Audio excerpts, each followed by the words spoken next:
유대인들은 그들이 자랑했던 특권이 있어요. 유대인이라는 이 선민 사상입니다. 그러나 바울은 성경을 들어서 그것을 하나하나 논박하고 있습니다. 교회 안에서 유대인들이 갖고 있는 그 특권의식들, 그것들이 아무것도 아니다. 오히려 그것 때문에 큰 책망을 받을지도 모른다. 너희가 생각하는 그 특권이 오히려 너희의 구원을 가로막고 있다. 그것들을 버려라 빨리, 이렇게 말을 하고 있습니다. 그런데 문제는 유대인들이 가졌던 그 특권은 자신들뿐 아니라 자신들의 조상들을 지탱해 왔던, 그리고 이 특권은 내가 아니라 하나님이 주신 특권이라고 굳게 믿고 있습니다. 그래서 바울이 말하는 그것을 포기해라 라고 말하는 건 유대인들의 입장에서는 하나님의 뜻을 포기하라는 말과도 같은 것이에요. 그러니까 절대로 쉽게 받아들일 수가 없는 말입니다. 교회 안에 들어와 있어서 예수님을 믿고 구원의 길을 걸어간다고 하지만 그들의 마음속에 포기할 수 없는, 이것을 포기하는 것은 하나님의 뜻을 저버리는 것이다.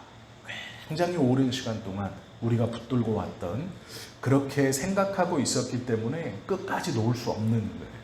바울은 그것을 놓아야 진짜 그리스도인이 된다라고 계속해서 말하고 있죠. 그래서 어떻게 설명하느냐, 할례를 받은 표면적 유대인이 있고 할례는 없지만 하나님의 말씀을 지켜가는 내면적 유대인이 있는 것이다. 겉으로 구원받은 사람, 그러나 구원받지 못한 사람이 있고, 겉으로는 그 구원받았다는 표식이 없지만 그의 마음속에 하나님의 말씀을 사랑하고 지켜가고 하나님의 뜻대로 행한다면 그가 진짜 구원받은 사람이 아니겠느냐, 계속해서 이해를 시킵니다. 그런데 오늘 이 말씀을 보면요, 3장 1절부터 두 사람이 등장해요. 이게 한 사람이 하는 얘기가 아니고 두 사람이 하는 건데, 2장까지 그 꾸중을 들은 유대인들이 바울에게 네 가지를 질문해요. 이 네 가지를 질문하는데요, 첫 번째 질문이 이렇게 시작해요. 1절에 보시면 이건 유대인들이 바울에게 하는 말이에요. 그러면 유대인의 나음이 무엇이며 할례의 유익이 무엇이냐, 이렇게 묻는 거예요, 바울에게. 그러니까 바울이 2절에서 이렇게 대답하죠. 범사에 많다. 즉 너희가 하나님이 우리에게 주신 그런 유대인이라는 것, 이런 유익은 아무것도 없는 것이냐? 그럼 우리가 하나님의 말씀대로 행한 할례는 아무런 유익이 없는 것이냐? 라고 바울에게 따지는 거예요. 바울 너도 유대인이며 할례 받은 자 아니냐? 그러면 그 모든 것이 아무것도 아니냐? 우리 조상들이 지켜왔었던 이것이 아무런 유익이 없느냐라고 이 2장까지 그 말을 들었던 유대인들이 3장 1절에 바울에게 질문하고 있어요. 이게 첫 번째 질문이에요. 유대인이 무슨 유익이 있느냐? 할례가 그럼 무슨 유익이 있느냐? 이렇게 묻는 거죠. 근데 바울이 대답해요. 많은 유익이 있다. 이렇게 말하거든요. 하나님이 우리에게 주신 이 유대인이라는 것, 할례라는 것은 정말 많은 유익이 있다. 그러면서 말하는 첫 번째 대답이 이거예요. 범사에 많지만 첫째는 2절 보세요. 저희가 하나님의 말씀을 맡았음이니라. 이렇게 말해요. 우리에게 무슨 유익이 있느냐라고 말했을 때 바울은 첫 번째, 그 유대인이 하나님의 말씀을 지키고 왔다라는 거예요.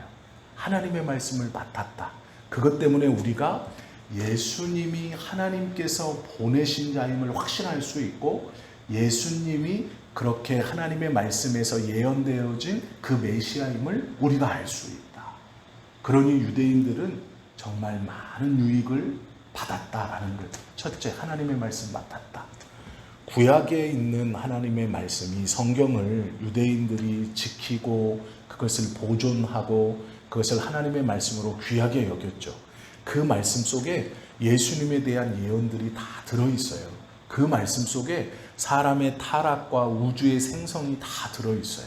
하나님이 자신의 백성들을 어떻게 이끄시고 통치하시고 회개케 하시는가가 그곳에 다 들어있어요.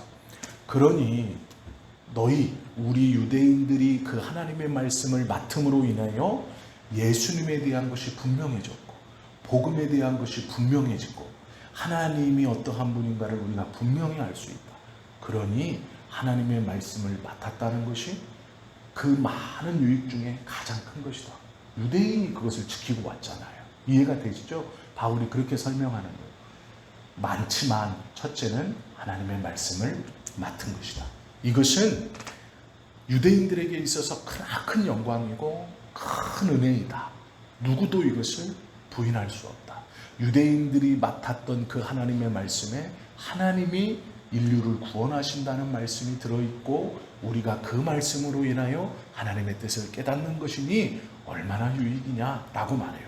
그리고 두 번째가 있어요. 그것은 뭐냐면 하나님의 선택을 받은 일은 그들의 자랑이다. 즉 유대인들의 유익이 많지만 하나님의 선택을 받았다는 것이 자랑이 될 수 있다. 그것은 충분하다. 왜 그러느냐? 하나님이 아브라함을 택하셔서 믿음의 조상으로 삼으시고 그 아브라함의 후손들로 이스라엘이라 부르시고 그들에게 말씀을 주시고 하나님께서 내 백성으로 선택하셔서 그들을 계속해서 혈통적으로 이어오게 하셨죠. 그들은 자신의 이 아브라함을 조상으로 두고 그의 후손으로 그 핏줄을 따라 계속해서 내려왔어요. 그리고 그 내려옴의 끝에 누가 있어요? 예수님이 그 혈통으로 오신 거예요. 유대인 유다 가문의 다윗의 후손의 혈통으로. 하나님께서 아브라함을 선택해서 그 후손들을 이스라엘로 부르시고 그들은 유대인이라고 하나님의 율법을 지키는 사람들이라고 하며 할례를 행했죠. 난주 8일 만에. 그것이 왜 복이냐? 그것이 왜 자랑할 만한 것이냐? 우리의 혈통 안에서 예수 그리스도가 나오셨다. 그렇기 때문에 얼마나 큰 은혜이며 얼마나 큰 자랑이냐라고 바울이 그들에게 대답하는 거예요. 첫 번째 질문은 그러면 우리가 유대인인 것이 우리의 할례가 아무 유익이 없는 것이냐? 라는 질문의 대답은 아니다. 많은 유익이 있다. 첫째는 하나님의 말씀을 맡았다는 것이 유익이요. 두 번째는 우리가 하나님의 은혜로 유대인이 되었다는 것은 큰 자랑할 만한 겁니다. 그 후손으로 우리의 구세주이신 예수 그리스도가 이 땅에 오셨기 때문이다. 너무 놀라운 대답이죠. 이것이 1절과 2절입니다. 그러면 유대인이 이제 3절에서 두 번째 질문을 하는 거예요. 어떤 자들이 믿지 아니하였으면 어찌하리요? 그 믿지 아니함이 하나님의 믿부심을 패하겠느냐? 이렇게 말해요. 이게 뭐냐면 이해를 좀 잘 하셔야 돼요. 하나님의 말씀을 맡은 일은 유대인의 자랑이고 유익이다라고 대답하니까 그 사람들이 이렇게 대답하는 거예요. 또 유대인들이 그러면 하나님의 말씀을 맡았던 유대인이 그 말씀을 믿지 아니하였을 경우 하나님의 말씀을 맡았다고 하는 유대인이 그 말씀을 믿지 않았으면 하나님의 약속은 소용없는 것이냐? 이렇게 묻는 거예요. 자, 첫 번째 질문을 가만히 생각해 보세요. 바울이 뭐라 그랬냐면 하나님의 말씀을 맡았다는 것이 유익이고 자랑이다. 이렇게 말하니까 두 번째 질문하는 거예요. 그래, 좋다. 너 말은 잘하는구나. 그럼 네 말대로 하나님의 말씀을 맡은 것이 우리에게 유익이라면 우리는 지금 그 말씀을 믿지 않고 있다. 즉 네가 말하는 그 예수님이 성경에 쓰여 있다는 것, 하나님의 구원의 계획이 율법이 아니라 예수님을 믿는 믿음으로 얻는다는 것이 성경에 쓰여 있다고 말하지만 그 하나님의 말씀을 맡아서 지켜온 우리는 그걸 믿지 않는다. 그러면 하나님의 계획은 어떻게 되는 것이냐? 그것이 이루어지는 것이냐? 그것이 부정되어지는 것이냐? 이해가 되죠? 어떤 말인지. 바울을 비꼬는 거예요. 끝까지. 그래, 네 말대로 우리가 맡았다. 그러면 우리가 맡아서 지켰는데 우리는 그 말씀을 믿지 않는다. 우리가 맡았는데. 그리고 예수님이 우리의 혈통이라고 그러는데 우리는 그걸 안 믿는다. 그러면 하나님의 뜻이 과연 이루어지느냐? 하나님의 말씀이 폐하여지느냐? 이렇게 질문하고 있는 것이죠. 바울은 말해요. 그들의 이 질문에 아니다. 말씀을 맡은 자들이 믿지 않는다 하여도 하나님의 믿부심은, 하나님의 약속은, 하나님의 말씀은 차고나 부족함이 있을 수 없다. 그 말씀을 맡은 유대인들이 불의하고 거짓되더라도 하나님의 말씀은 유대인들의 불의와 거짓과 상관없이 영원히 살아있다. 이렇게 대답해요. 이 세 번째 질문이 있어요. 그게 5절입니다. 잘 보세요. 5절은 또 이렇게 말하죠. 그러나 우리 불의가 하나님의 의를 드러나게 하면 무슨 말 하리요? 진노를 내리시는 하나님이 불의하시냐? 이 말은요, 이런 거예요. 그러면 우리가 안 믿는 그 불의, 하나님의 말씀을 안 믿는 것이 오히려 하나님의 은혜, 하나님의 의를 드러나게 한다면 우리를 책망할 수 있느냐? 이거예요. 이렇게 질문하는 거예요. 우리가 그 말씀을 안 믿었기 때문에 예수 그리스도가 하나님의 아들이심이 더욱더 도드라지고, 네 말대로 우리가 그 말을 신뢰하지 않음으로 하나님의 의가 드러난다면, 우리가 하나님의 말씀을 안 믿고 안 지키는 것으로 하나님의 의가 더욱더 드러난다면 우리가 잘못한 것이냐? 아니지 않느냐? 하나님이 어떻게 우리를 책망하시겠느냐? 내가 잘못함으로 하나님의 의가 드러났는데 이해가 되세요? 이렇게 묻고 있는 거예요. 내가 믿지 않음으로 하나님의 의가 드러났는데 그러면 나를 책망할 수 있느냐? 이렇게 질문하는 거죠. 가만히 생각해 보세요. 이것과 비슷한 것이 우리에게도 있어요. 어떤 게 있냐면, 우리가 어떤 죄를 짓고 잘못을 합니다. 그런데요, 하나님께서 그 큰 죄에 빠진 나를 건지셔서 하나님의 은혜를 보여주셨어요. 그래서 제가 지금 이 자리에 서서 여러분들에게 이런 간증을 할 수 있습니다. 하나님이 하셨어요. 한 번씩 들어보셨죠? 이런 뉘앙스의 말들, 간증들. 그러면 내가 돈을 벌기 위해서 은행빚을 끌어다 쓰고 막 사채를 끌어다 쓰고 사업을 크게 막 벌리고 싶었어요. 그런데 쫄딱 망했어요. 그래서 막 다 포기하고 자살하려는 순간 하나님이 다 은혜를 주셔가지고, 아니다. 나는 그래도 너를 사랑한다. 하나님이 죄 많은 저를 사랑하시고 그렇게 붙들어 주셔서 살아왔고, 막 이렇게 하면서 이제 하나님께 영광 돌리는 거죠. 그 말이에요. 내가 하나님의 말씀을 어김으로, 하나님의 말씀을 믿지 않아 불의를 저지름으로 하나님의 사랑, 은혜가 더욱더 돋보이고 증거되어진다면 내가 잘못한 것이냐? 아니지 않냐? 하나님이 결국 당신의 의를 드러나게 했는데 네가 잘못해서 내 의가 드러났으므로 넌 죄인이다. 이럴 수 있으시겠느냐? 이렇게 말하는 거예요. 이것과 같은 짓을 누가 하냐면 가룟 유다도 해요. 어떤 사람이 이렇게 말해요. 가룟 유다가 예수님을 팔지 않았다면 예수님은 십자가에 질 일이 없다. 그러므로 가룟 유다는 하나님 앞에 쓰임받은 것이다. 이렇게 말하거든요. 가룟 유다는 십자가에 달리시는 예수님을 위해서 팔기로 작정되어진, 즉 악역을 맡은 사람이다. 이렇게 말해요. 그래서 유다도 구원받았다. 이렇게 말해요. 이게 뭐예요? 결국 유다가 파는 것으로 말미암아 예수님이 십자가를 져서 구원을 완성시킨 것 아니냐. 그러니 유다는 쓰임받은 것 아니냐. 그러니까 유다도 천국 갔다. 이렇게. 논리적으로는 맞는 말 같죠. 그러나 그건 죄인이 하는 변명이에요. 죄인. 예수님께서 유다를 보고요, 차라리 나지 아니하였다면 좋았을 것이다 라고 탄식하셨어요. 안타깝게 말하셨어요. 유다는요, 예수님에게 쓰임받은 게 아니에요. 성경에 분명히 써있어요. 그의 마음에 사단이라고 말해요. 사단에게 쓰임을 받은 거예요. 그러니까 유대인들이 우리의 불의함과 믿지 아니함으로 하나님의 의가 드러난다면 하나님이 우리를 죄인이라고 책망하느냐? 그렇지 않았을 것 아니냐? 결국 하나님의 의가 드러났으니 이 궤변을 하고 있는 거예요. 이것은 궤변이죠. 나의 거짓말이 하나님의 참되심을 더욱 풍성히 드러내어 하나님께 영광이 되는 결과를 가져왔다면 그런 사람이 불의를 행했다고 어찌 죄인처럼 심판을 받겠느냐라는 거죠. 우리의 거짓말이 하나님을 높이는 도구가 되었다. 그러나 그렇지 않죠. 하나님은요, 그 악으로 영광을 받으시는 분이 아니에요. 그러면 우리가 하나님께 선을 돌리기 위해서 악을 더 행하자 이렇게 말하는 거하고 똑같은 거예요. 우리가 이 땅에서 죄 짓고 악을 행하자. 왜요? 우리가 악할수록 하나님의 선이 드러나기 때문에. 그러면 우리는 어차피 하나님의 선을 드러내는 도구로 쓰임받은 것이죠. 이렇게 말하는 것이죠. 아니에요. 성경에 보시면 저희가 정죄받는 것이 옳으니라 라고 대답하고 있어요.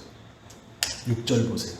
결코 그렇지 아니하니라. 만일 그러하면, 우리의 불의로 하나님이 영광을 받으신다면 어찌 세상을 심판하리요, 이렇게 말해요. 이게 뭐냐면 이런 거죠. 그 너희의 말이 지금 통한다면 모든 세상의 불의한 죄인들은 다 그렇게 말할 것이다. 우리의 불의로 결국 하나님의 공의와 영광이 드러나지 않았습니까? 그렇다면 하나님은 세상을 심판할 수 없죠. 이해가 되시죠? 모든 죄인이 다 그렇게 핑계댄다는 거예요. 우리 죄로 인해서 하나님이 공의가 드러나지 않았습니까? 그 바울이 말하는 거예요. 그러면 하나님이 세상을 심판하실 수 없다. 그 궤변이라는 거예요. 너희의 질문은, 너희의 대답은 궤변이다 라고 말하고 있는 것이죠. 최종적으로 이 사람들의 네 번째 질문이 쓰여 있어요. 그것이 뭐냐면 7절, 8절, 우리가 지금 보았던 이 세 번째, 네 번째 연결되는 건데요. 그러나 나의 거짓말로, 유대인들이 하는 거예요. 하나님의 참되심이 더 풍성하여 그의 영광이 되었다면 어찌 내가 죄인처럼 심판을 받으리요, 이렇게 말해요. 8절 보세요. 또는 그러면 선을 이루기 위하여 악을 행하자 하지 않겠느냐? 어떤 이들이 이렇게 비방하여 우리가 이런 말을 한다고 하니 그들은 정죄받는 것이 마땅하니라. 즉 바울이 이 말을 왜 하냐면요, 3장 1절부터 8절은 바울이 들었어요. 지금 무엇을 들었냐면 복음을 증거하고 할례와 율법이 아니라 믿어의에 이르는 복음과 세례를 가르치니까 유대인들이 이 네 가지를 질문한다라는 말을 바울이 들은 거예요. 이 네 가지를 가지고 반박하고 있더라라는 말을 들은 거예요. 그 반박의 첫 번째가 유대인의 나음이 무엇이며 할례의 유익이 무엇이냐라는 것이 첫 번째 질문이에요. 그러니까 유익이 많다. 말씀을 맡은 것이 유익이고 유대인으로 불러 혈통으로 선택을 받은 것이 자랑이다. 왜? 유대인의 후손에서 예수 그리스도가 오셨기 때문이다. 유대인이 지킨 말씀 속에 이 예수님이 구세주라고 기록되어져 있기 때문이다. 그러기에 우리가 하나님의 뜻을 더욱더 잘 알고 있기에 자랑할 것이 많다. 이렇게 말하는 거예요. 그러니까 유대인들이 뭐라 그러냐면, 아 그래? 그럼 좋다. 그러면 말씀을 맡은 우리가 그 말씀을 믿지 않으면 어떻게 되는 것이냐? 그 말씀을 믿지 않으면 하나님의 이 예언과 역사가 패해지는 것이냐? 바울이 대답해요. 아니다. 사람의 어떠함이 아니요 하나님의 말씀은 하나님의 말씀이기 때문에 그대로 이루어진다 라고 말하는 거예요. 그러니까 이제 이렇게 또 바꿔 말하는 거예요. 그러면 우리가 죄를 짓는 것을 통하여 하나님의 의를 드러나게 하면 어떠냐? 이렇게 묻는 거죠. 우리가 죄가 있어야 의가 드러나는, 이렇게 보는 거예요.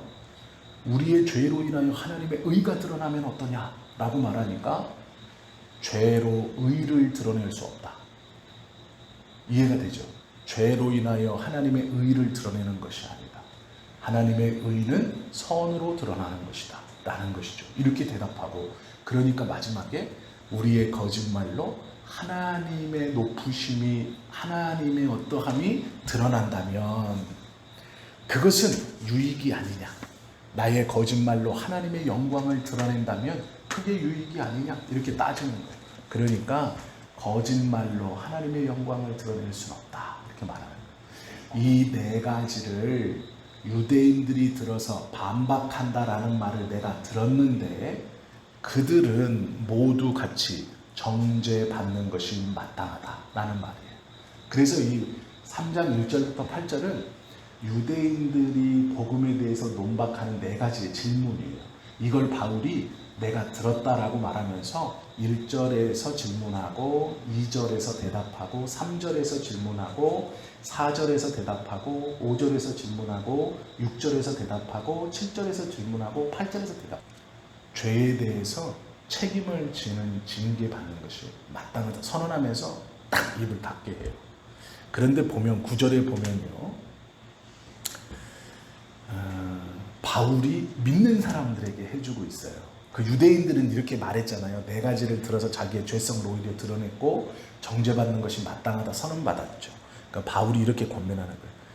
그러면 유대인이 아닌 그러면 어떠하냐? 우리는 나으냐? 결코 아니라. 유대인이나 헬라인이나 다 죄 아래에 있다고 우리가 이미 선언하였느니라. 이렇게 말해요. 너희도 유대인과 다르지 않다. 저들은 핑계하고 변명해서 하나님의 말씀을 교묘하게 이용해서 자신의 죄를 감추고 하나님께 결국 선하게 쓰임받아서 결국 자신들이 붙들고 있는 유대인이라는, 그리고 율법이라는 것을 놓지 못하고 붙들고 있는 거거든요. 하나님 앞에 핑계대는 것은 죄인의 모습이에요. 자신의 죄를 감추고 싶은 거예요. 그런데 그게 하나님의 은혜를 안다면 하나님 앞에서 죄인이라고 고백하면 될 일이에요. 하나님이 그것 갖고 차별하시는 분이 아니거든요.